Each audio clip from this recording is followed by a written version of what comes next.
Um, I want to explain what happened my first time speaking to someone who was a psychic. I lived in the city of Las Vegas in Nevada, and I was actually in the game at the time. So in the game, that means that I would post online, meet up with men, for money and exchange money for sex. That is actually something that I used to do. It's very common on the West Coast because the cost of living is so expensive. And then also, I've always been really good with customer service. I've been really good with sales. And so it was, a way to bring in some extra money. Now, of course, I was always safe. I wasn't one of the ones who would, do something extra for a little more money or anything to jeopardize my health or mislead someone, like pretend I'm their girlfriend outside of work. Everything that I did was strictly professional. It was strictly safe. And, my clients were safe. So I wasn't into robbing people or setting people up. I didn't, and I haven't did any hardcore drugs with any client. Many years ago, I did used to pop e-pills with my friends and, go party and stuff. But as far as like being in the industry and having clients, I was always sober. No drugs, no alcohol. I was always professional. I wasn't into exposing people because there were people who I seen in the NFL, NBA, music industry and things like that. But with me, it was just always professional. Yeah. So, and I always, I tried to have like a nice environment. You know what I mean? Like, I would try to ask questions like, do you like heels? You know what I mean? Do you have issues with perfume? Things like that. And I would always try to be respectful. So my thing was, no, we can't do anything else other than business. No, you cannot leave your wife for me because I'm not going to do it. And no, I can't do things with you outside of business because I don't want to mislead you. This is strictly professional. I was never turned on or attracted to any customer because, of course, while being in the game, I always had a boyfriend. And so my loyalty was always to my boyfriend. I never did anything behind my boyfriend's back. So whoever my boyfriend was, that's who my boyfriend was. And so he knew what I was doing. And so my loyalty was still to him the entire time while being in that industry. While being in the industry, I remember I had tried out at Little Darlings. It's a strip club out there in Las Vegas, you guys, and I couldn't even get the thong from off of the bottom of my heel.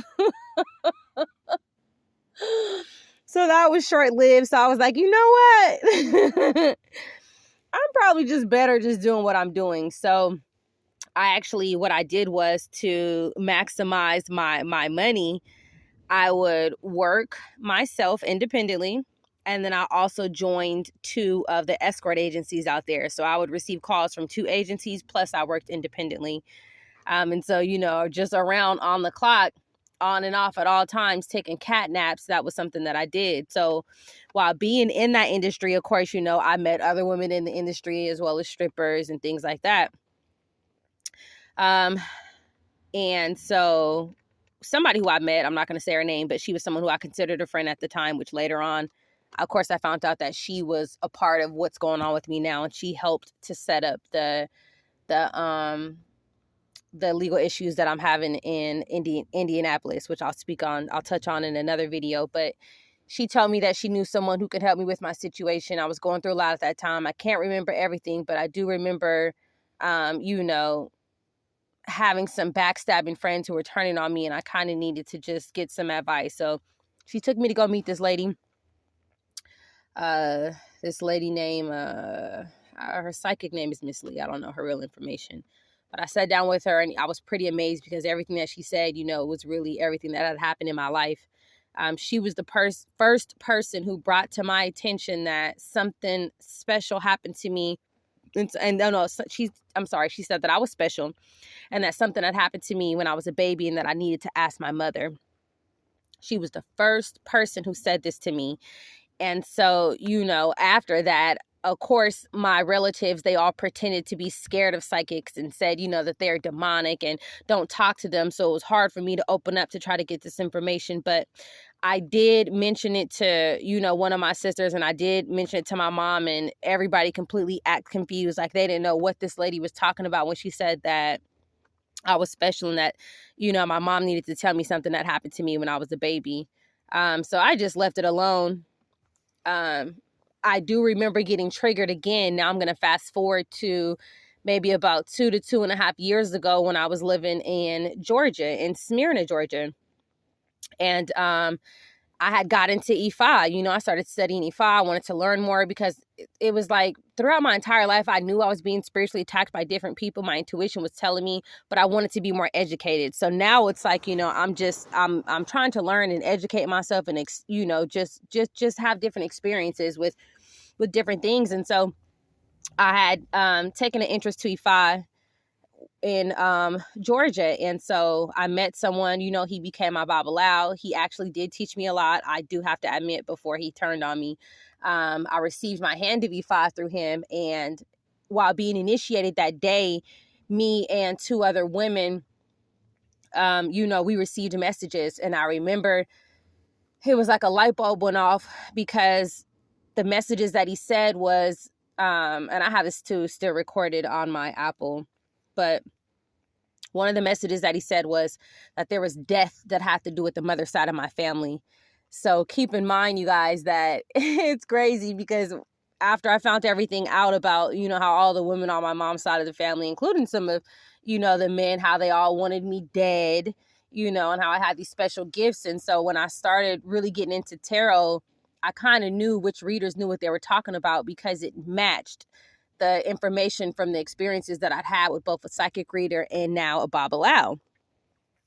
He also said something, that I needed to find out that happened to me when I was a baby as well. And so it was like, all right, there's definitely something going on. These are 2 different religious practitioners in 2 different complete areas of the United States and 2 different timelines telling me the same thing.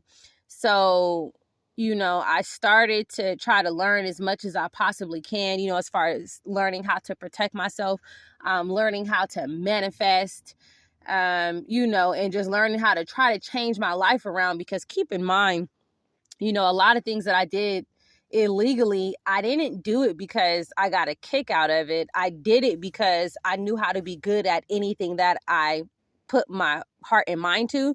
And plus, for financial reasons. So it's like, you're either going to be struggling, you know what I mean, or you're going to make a way. And so I'm one of those people to where it's like, I'm going to try to adapt to my environment to the best of my ability and find a way to survive.